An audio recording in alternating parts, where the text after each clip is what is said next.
लिहिनाया रघ मोर आदित्य गोसाइया बरती के सुन ली पुकार जी।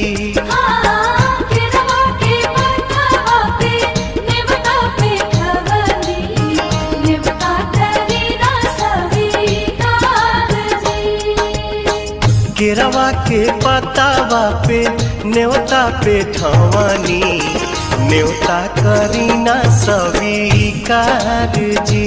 हाँ लिहिनाया रघ मोर आदित्य गोसाइया बरती के सुन ली पुकार जी।